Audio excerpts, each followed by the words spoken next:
Hello बच्चों, AK commerce में आपका स्वागत है। हम लोग पढ़ रहे हैं इनकम फ्रॉम सैलरी। तो आज का टॉपिक क्या है? Provident fund. प्रोविडेंट फंड ये क्या होता है? एक सौ इसका मोटा मोटी सिंपली मीनिंग जान लीजिए। जैसे कोई अगर कहीं जॉब करता है तो उसका एक एम्प्लॉयर होता है, मालिक होता है, एम्प्लॉई कर्मचारी होता है। एम्प्लॉयर क्या करता है? अपने तरफ से कुछ पैसा प्रोविडेंट फंड में डाल देता है एम्प्लॉय के लिए। उसको बोलते हैं employers contribution in provident fund. ठीक है। उसके बाद ये जो एम्प्लॉय होता है उसके सैलरी में से कुछ पैसा कट करके प्रोविडेंट फंड में जमा किया जाता है, तो उसको बोलते हैं एम्प्लॉयज़ कंट्रीब्यूशन। तो ठीक है, प्रोविडेंट फंड में दोनों लोग पैसा जमा करते हैं। एम्प्लॉयर भी अपने तरफ से कर देता है और एम्प्लॉय भी अपने तरफ से करता है।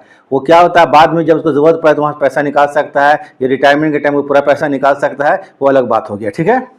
तो आज इसी के बारे में हम डिटेल में आप लोगों को बताएंगे। क्या चीज़? प्रोविडेंट फंड कितना तरह का होता है, कौन कौन एप्लीकेबल होता है, ठीक है, कौन कौन एग्जेम्प्टेड होता है, ये सब डिटेल में बताएंगे। चूंकि जब क्वेश्चन बनाइएगा तो वहीं पर प्रॉब्लम आएगा। तो आज हम इसमें इसका थ्योरी डिटेल में समझाते हैं और न्यूमेरिकल भी बना के बताते हैं, तो इसको ध्यान से देखिएगा। और वीडियो ठीक लगता है तो लाइक एंड सब्सक्राइब कर देंगे। ध्यान दीजिएगा, अब न्यूमेरिकल बताने वाले हैं, सबसे बड़ा चीज़ निकाल करके डिटेल में रफ करके, तो इसको देख लीजिएगा। 100% कॉन्सेप्ट क्लियर हो जाएगा। और अगर आपको ठीक लगेगा मेरा पढ़ाई तो इसको लाइक एंड सब्सक्राइब कर देंगे, ताकि आपको बराबर अच्छा वीडियो मिलते रहे। तो चलिए अब ज़्यादा नहीं बोलते, शुरू करते हैं। देखिए, प्रोविडेंट फंड। प्रोविडेंट फंड जो होता है वो चार तरह का होता है। Statutory provident fund, provident fund act 1925 के अंतर्गत आता है। Number 2, recognised provident fund, provident fund act 1952 में आता है।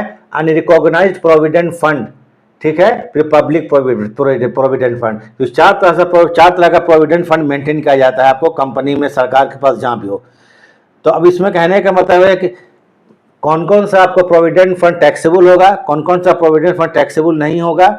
क्लियर है? चलिए ठीक है। एक इसका ये बना दीजिए, आपको एक टेबल बना देते हैं। जैसे आपको देखिए, पहला एक कॉलम बनाइए, 1 2 3 4 बना लीजिएगा। बना के लिए इसको आप स्क्रीनशॉट ले लीजिए, एकदम अच्छा से ले लीजिए, हम समझा देते हैं।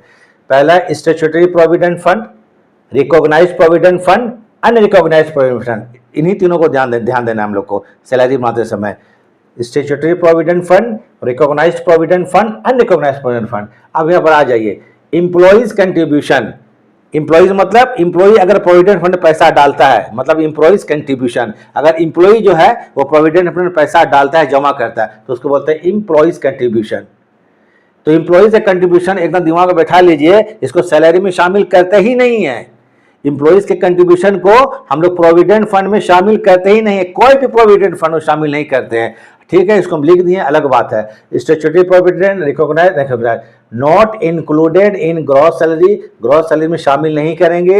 Not included in gross salary, इसमें शामिल नहीं करेंगे। Not included in gross salary मान एम्प्लॉइज के कंट्रीब्यूशन को हम लोग ग्रॉस सैलरी में शामिल नहीं करते हैं। एम्प्लॉइज के कंट्रीब्यूशन को हम लोग ग्रॉस सैलरी में शामिल कभी नहीं करेंगे। एम्प्लॉइज मतलब कर्मचारी का जो अंशदान होता है, कंट्रीब्यूशन मतलब अंशदान, कर्मचारी के अंशदान को कभी भी हम लोग, ठीक है, ग्रॉस सैलरी में शामिल नहीं करेंगे, सकल वेतन में शामिल नहीं करेंगे, ग्रॉस सैलरी में शामिल नहीं करेंगे, सकल वेतन में शामिल नहीं करेंगे। दिमाग में अट गया होगा? चलिए, हो गया। Number 2, employers contribution. एम्प्लॉयर्स मतलब नियोक्ता, मालिक, गवर्नमेंट जो कंट्रीब्यूशन करती है, किस पर? एम्प्लॉयज के प्रोविडेंट फंड पर। तो एम्प्लॉयर्स मतलब मालिक, कंपनी। एम्प्लॉयर्स मतलब मालिक, कंपनी, नियोक्ता, तो एम्प्लॉय कंट्रीब्यूशन। अगर स्टैट्यूटरी प्रोविडेंट फंड है तो not included in gross salary. अगर रिकॉग्नाइज्ड प्रोविडेंट फंड है, यहीं पर ध्यान दीजिएगा, सबसे बड़ा ध्यान रहा, अगर रिकॉग्नाइज्ड प्रोविडेंट फंड है, if exceeding 12% salary then included in gross salary. ठीक है, if excluding 12% of salary then included in gross salary. अगर सैलरी के 12% से एक्सीड कर जाता है आपको कंट्रीब्यूशन एम्प्लॉयर का, तो उसको हम लोग ग्रॉस सैलरी में शामिल करेंगे। सैलरी के 12% से ज्यादा, सैलरी के 12% ज्यादा माने 12% को एक्सीड कर जाएगा एम्प्लॉयर का कंट्रीब्यूशन, तो शामिल करेंगे। किसमें? Recognised provident fund. फिर अनरिकॉग्नाइज्ड प्रोविडेंट होगा तो not included in gross salary, not included in gross salary. ठीक है, क्लियर हो गया? तो आप एक चीज इसका एक बोलते सारांश बोल सकते हैं, समरी क्या बोल सकते हैं, मोटा मोटी, कि केवल हम लोग अगर क्वेश्चन बनाएंगे आपको सैलरी, तो उसमें केवल रिकॉग्नाइज्ड प्रोविडेंट फंड ही अप्लाई होगा एम्प्लॉयर कंट्रीब्यूशन, बाकी दोनों प्रोविडेंट फंड नहीं होगा। केवल रिकॉग्नाइज्ड प्रोविडेंट फंड को ध्यान में रख के क्वेश्चन बनाएंगे। जब भी हम लोग अगर सैलरी क्वेश्चन बनाएंगे तो एम्प्लॉयर का कंट्रीब्यूशन केवल आरपीएफ रिकॉग्नाइज्ड प्रोविडेंट फंड को ही एप्लीकेबल मानेंगे। किसको मानेंगे? रिकॉग्नाइज्ड प्रोविडेंट फंड को, बाकी फंड को छोड़ देंगे, एग्जेम्प्टेड है। एकदम क्लियर हो गया? तो याद रखिएगा कि एम्प्लॉयर का भी कंट्रीब्यूशन होगा, वो 12% अधिक सैलरी के 12% अधिक, वो भी रिकॉग्नाइज्ड प्रोविडेंट फंड। केवल रिकॉग्नाइज्ड प्रोविडेंट फंड को हम लोग ध्यान में रखेंगे, बाकी प्रोविडेंट फंड को छोड़ देंगे। केवल रिकॉग्नाइज्ड प्रोविडेंट फंड को क्वेश्चन बनाते समय ध्यान रखेंगे, बाकी प्रोविडेंट फंड को छोड़ देंगे। केवल रिकॉग्नाइज्ड प्रोविडेंट फंड को हम लोग सैलरी के क्वेश्चन बनाते समय ध्यान रखेंगे, बाकी को छोड़ देंगे। चलिए ठीक है। If exceeding 12% of salary then included in gross salary, खत्म हो गया, बस इतने ध्यान रखना। उसके बाद जो प्रोविडेंट फंड में जो पैसा जमा किया जाता है, कंट्रीब्यूशन करता है एम्प्लॉय, तो उस पर इंटरेस्ट मिलता है। इसको बोलते हैं इंटरेस्ट ऑन प्रोविडेंट फंड। क्या बोलते हैं इसको? Interest on provident fund. तो इंटरेस्ट ऑन प्रोविडेंट फंड कौन सा पोर्शन टैक्सेबल होगा? तो चलिए एक और लिख दिए, interest on provident fund. Interest on provident fund. अगर आपको स्टैट्यूटरी प्रोविडेंट फंड है तो नॉट इंक्लूडेड, ग्रॉस सैलरी में शामिल नहीं करेंगे। अगर रिकॉग्नाइज्ड प्रोविडेंट फंड है, बस रिकॉग्नाइज्ड प्रोविडेंट फंड ध्यान दीजिएगा, if exceeding 9.5% rate then included in gross salary, otherwise not. If exceeding 9.5%, अगर आपको इंटरेस्ट ऑन प्रोविडेंट फंड, ठीक है, इंटरेस्ट अगर 9.5% को एक्सीड करता है तो उसको ग्रॉस सैलरी में शामिल करेंगे, अदरवाइज नहीं करेंगे। वो भी याद रखिए, केवल रिकॉग्नाइज्ड प्रोविडेंट फंड।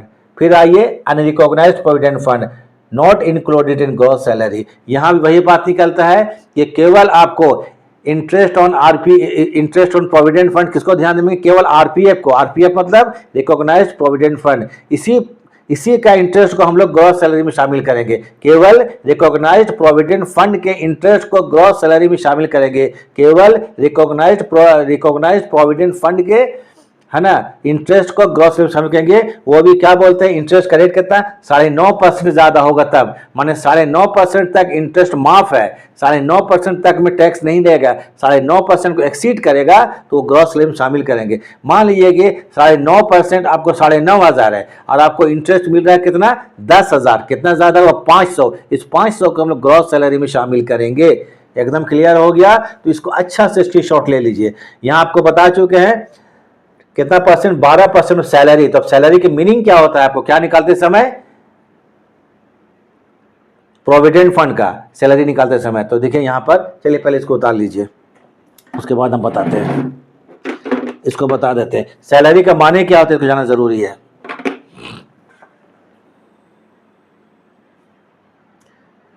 उतार लीजिए ताकि हम आगे काम शुरू करेंगे। चलिए हो गया होगा।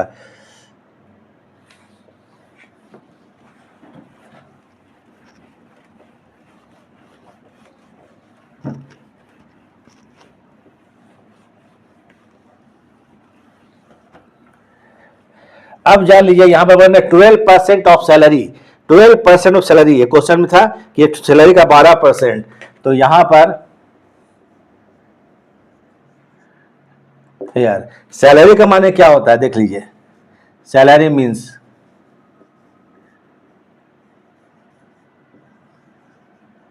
सैलरी का माने क्या होता है? किसमें? आरपीएफ में, माने प्रोविडेंट फंड में। सैलरी के मीनिंग बेसिक सैलरी लिख लीजिएगा,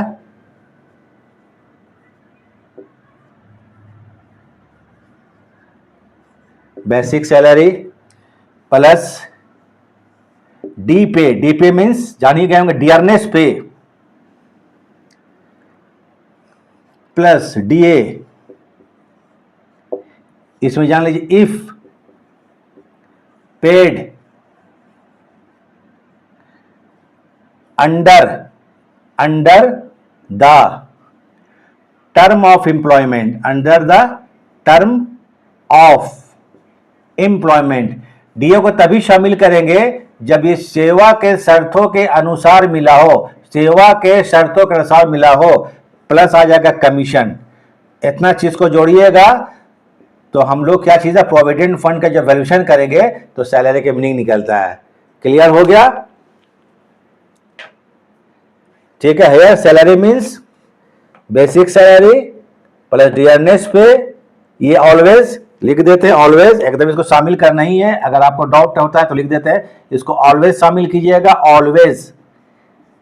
ठीक है, इसको बराबर के लिए मान लीजिए डीए, केवल डीए लिखा रहेगा प्लेन तो शामिल नहीं कीजिएगा। डीए तभी शामिल करेंगे, इसको ध्यान रखिएगा, डीए तभी शामिल करेंगे if paid under the term of employment, अगर सेवा के शर्तों के अनुसार मिला हो तभी, प्लस कमीशन, इतना चीज सैलरी में शामिल होगा प्रोविडेंट फंड का वैल्यूएशन करते समय। तो चलिए इसको उतार लीजिए, हम कुछ देर आपको समय दे देते हैं, इसको अच्छे से उतार लीजिए। प्रोविडेंट फंड कितना तरह का होता है बता चुके, कौन सा टैक्सेबल कौन सा एग्जेम्प्टेड होगा ये बता चुके, अब आप इसको उतार लीजिए। ठीक है,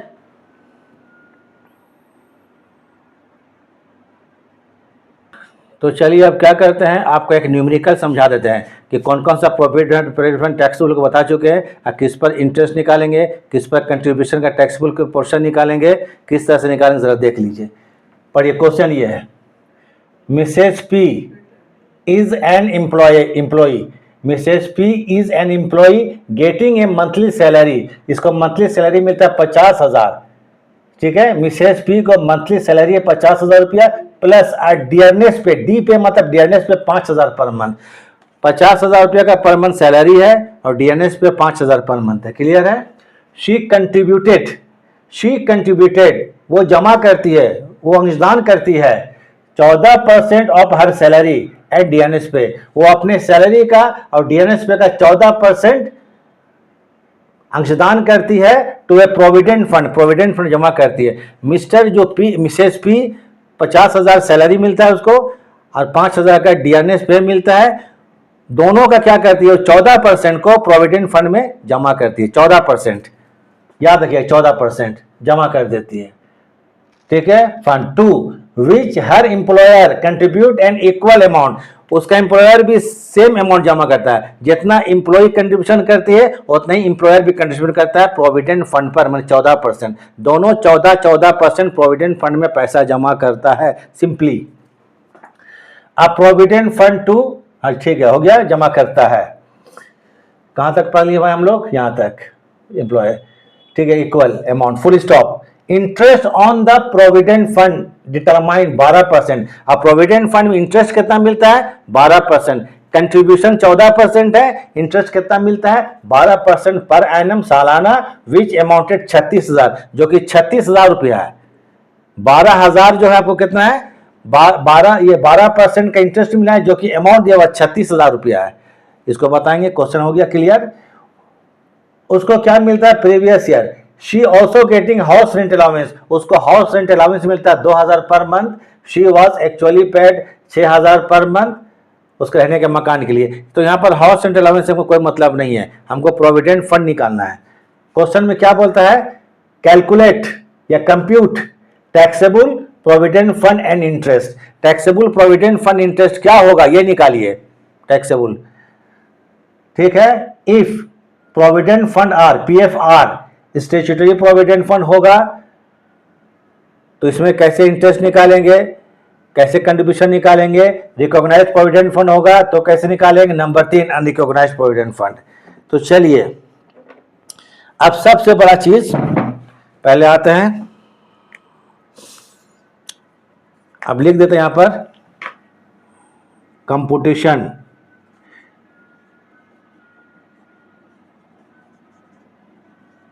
कंप्यूटेशन ऑफ टैक्सेबल पोर्शन, जान के लिख रहे हैं, taxable portion of provident fund PF and interest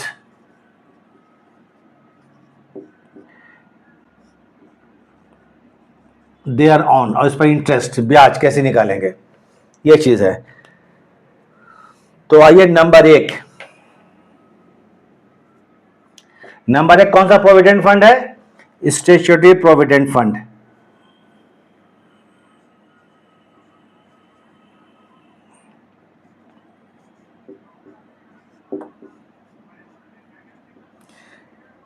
इसमें आ जाइए,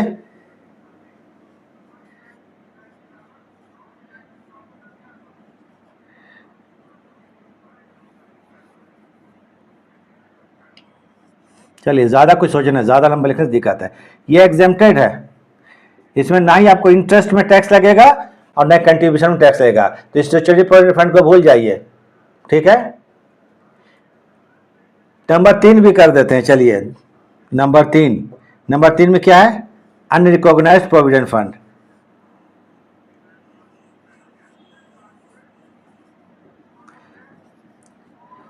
अभी हम थ्योरी बता चुके हैं आपको, ये भी एग्जेम्प्टेड है, ये भी क्या है, कर मुक्त है, ना ही इस पर इंटरेस्ट पर टैक्स लगेगा, ना ही कंट्रीब्यूशन में टैक्स लगेगा, चाहे इंप्लॉयर का हो चाहे एम्प्लॉई का हो। तो ये आपको क्या हो गया, दोनों नंबर 1 नंबर 3 एग्जेम्प्टेड हो गया। इसको तो क्वेश्चन में आपको रखना ही नहीं, टैक्सेबल पोर्शन निकलेगा नहीं, इससे ग्रॉस सैलरी में भी जीरो हो जाएगा, ग्रॉस सैलरी में जीरो का इसको हम एंट्री करेंगे ही नहीं, काम खत्म हो गया। इसको जरा उतार लीजिए। अब समझाते हैं, अनरिकॉग्नाइज्ड हो गया और स्टैट्यूटरी हो गया। रिकॉग्नाइज्ड प्रोविडेंट फंड, तो हम लोग जब सैलरी बनाएंगे तो केवल रिकॉग्नाइज्ड प्रोविडेंट फंड को ही ध्यान रखेंगे, वो भी केवल इंप्लॉयर्स का कंट्रीब्यूशन। किसका, इंप्लॉयर का कंट्रीब्यूशन। तो चलिए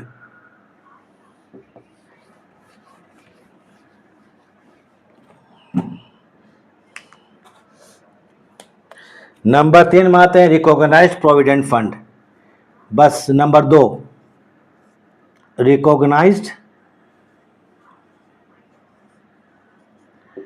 recognised PF means provident fund लिख देते हैं। चलिए रिकॉग्नाइज्ड प्रोविडेंट फंड, बस इसी को क्वेश्चन जब बनाएंगे इसी का पोर्शन टैक्सेबल होता है, बाकी किसी भी का 4 प्रोविडेंट फंड लिखा है, चारों में 3 आपको एग्जेम्प्टेड है, केवल रिकॉग्नाइज्ड प्रोविडेंट फंड। बार बार क्यों बोल रहे हैं, केवल आरपीएफ को ही ध्यान में रखेंगे, केवल आरपीएफ को ही ध्यान में रखेंगे बनाते समय। तो अब चलिए इसमें आते हैं पहले निकालने के लिए। तो इसमें क्वेश्चन में क्या था, एम्प्लॉयर का कंट्रीब्यूशन 14% है और इंटरेस्ट आपको कितना है 12%, जो कि 36,000 है। क्वेश्चन देखिए सामने में, उसको देख लीजिएगा। पहले आते हैं यहाँ सैलरी का माने जान लीजिए, सैलरी मीन्स क्या होता है। इसको जब क्वेश्चन हम लोग बनाएंगे, देखिए सैलरी, इसके जो बेसिक सैलरी कितना है 50,000 पर मंथ, तो ये कहता है बेसिक सैलरी कितना, को 6 लाख होगा, प्लस ये आपको हो गया कच्ची सैलरी, मतलब basic salary 50,000 per month means 6 lakh रुपया, ठीक है। 5,000 रुपया कौन चीज है, डियरनेस पे है, डीपी डियरनेस पे, तो सैलरी कितना हो गया यहाँ पर 6,60,000 रुपया। एम्प्लॉयर कंट्रीब्यूशन कितना है आपको 14% है, एम्प्लॉयर कंट्रीब्यूशन कितना है 14%, याद रखिए। तो इसको आप जरा वर्किंग हमको दिखाते हैं, डिटेल में देख लीजिए। तो पहले यहां लिख लीजिए,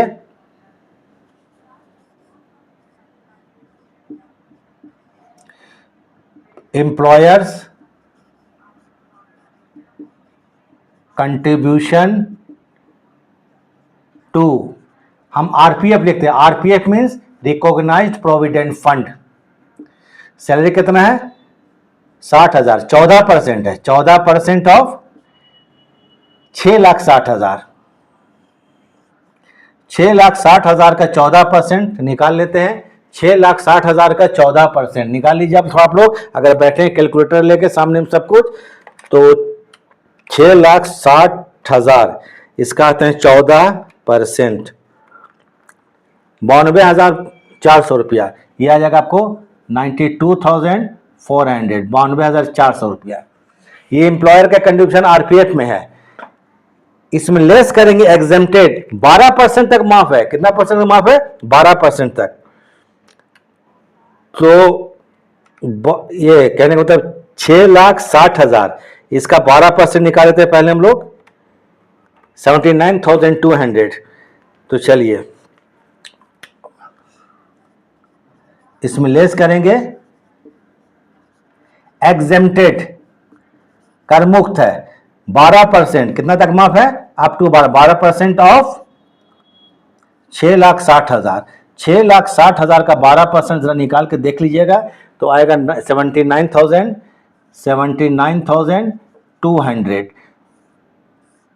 तो ये हो गया 200, 12 से 9 जाएगा 3, और यह होगा ठीक है, घटा के फिर देख लेते हैं कैलकुलेटर से हम 13,200 आता है कि नहीं आता है। 79,200 माइनस करना है 92,400 से, एकदम 13,200 ही आएगा। तो ये होगा वो टैक्सेबल आरपीएफ।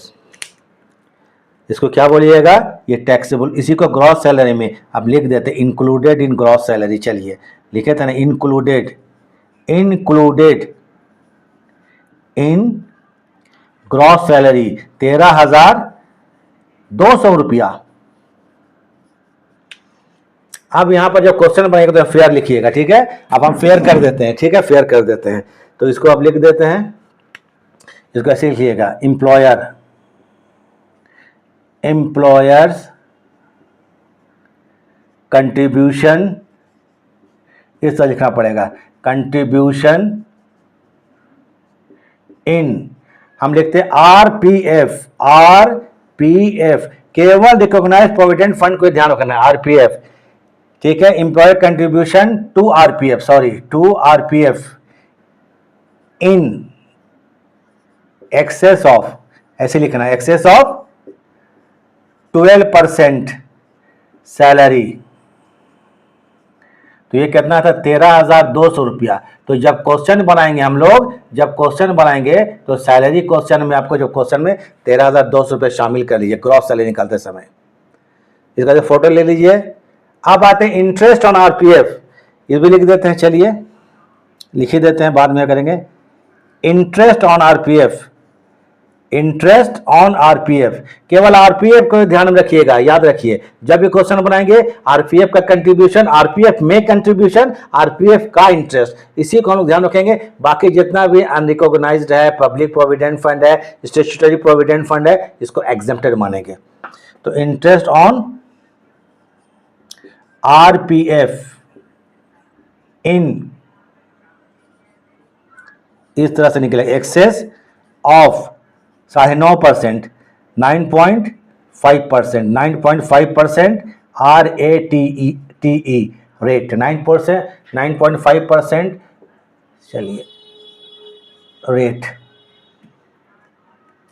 इसको निकाल के बता देते हैं। चलिए इसको जरा आप लोग उतार लीजिए, उतार लीजिए तो स्क्रीनशॉट ले लीजिए एकदम, थोड़ा सा हम साइड हो जाते हैं। चलिए वर्किंग देखिए, वर्किंग मस्ट है, वर्किंग वर्किंग जानिएगा तो ही बनेगा, यहाँ पर नहीं तो नहीं बनेगा। रूल्स लिखा चुके हैं, रूल्स को देख लीजिएगा। चलिए अब आते हैं इंटरेस्ट का। इंटरेस्ट का अमाउंट कैसे निकालेंगे, टैक्सेबल पोर्शन इंटरेस्ट का। इंटरेस्ट ऑन आरपीएफ 9.5% तक एग्जेम्प्टेड है, मतलब कर मुक्त है, माफ है 9.5% तक। और यहां पर 12% है, देखिए तो interest on provident fund is determined 12% per annum which is 36,000, जो कि 36,000 रुपया है। मानिए जो आपको 12% 36,000 रुपया है, तो जान लीजिए यहां पर 12% 36,000 है, तो 9.5% कितना होगा ये निकालना पड़ेगा, ये याद रखिएगा। तो यहां पर अब आ जाइए इंटरेस्ट ऑन आरपीएफ, इसको हम थोड़ा करते हैं क्लियर। इंटरेस्ट ऑन आरपीएफ, ये आपको जो 36,000 है, किसी अमाउंट का कितना कितना है 12%, किसी अमाउंट का 12% है, तो 9.5% कितना होगा वॉट, 9.5% वॉट। तो यहां पर आ जाइए, यहां पर बराबर 36,000 इंटू 9.5, ये सब तो मालूम है अर्थमेटिक, हो सकता है हम गलती कुछ कर देते हैं, ये हो गया, ऐसे निकलेगा, ठीक है। तो 9.5% निकल जाएगा। 12% 36,000 है, तो 9.5% कितना अमाउंट होगा, 12,000 36% है, तो 9.5% कितना होगा, into 9.5 divided by 12 is equal to 28,500, कितना होगा 28,500 रुपया, 28,500, 28,500, यही एग्जेम्प्टेड होगा। 9.5% निकल गया। तो अब आ जाइए यहां लिख लेते हैं इंटरेस्ट ऑन आरपीएफ, एक्चुअली में है कितना 36,000 है, कितना 36,000 है। ये 12% एक्चुअली में है कितना 12% है, एक्चुअली में कितना 12% है। इसमें लेस कर देंगे एग्जेम्प्टेड, एग्जेम्प्टेड मतलब कर मुक्त, इनकम टैक्स पर एग्जेम्प्टेड 9.5%, तो एग्जेम्प्टेड कितना होगा 9.5%। 9.5% जो निकाले थे ये कितना था 28,500 रुपया। तो 36,000 में 28,500 लेस करके देखते हैं कितना आता है। 36,000 में 28,000 7,500 आना चाहिए, ठीक है एकदम आ गया 7,500। ये होगा आपको interest on provident fund, interest on not provident RPF, interest on RPF included in gross salary,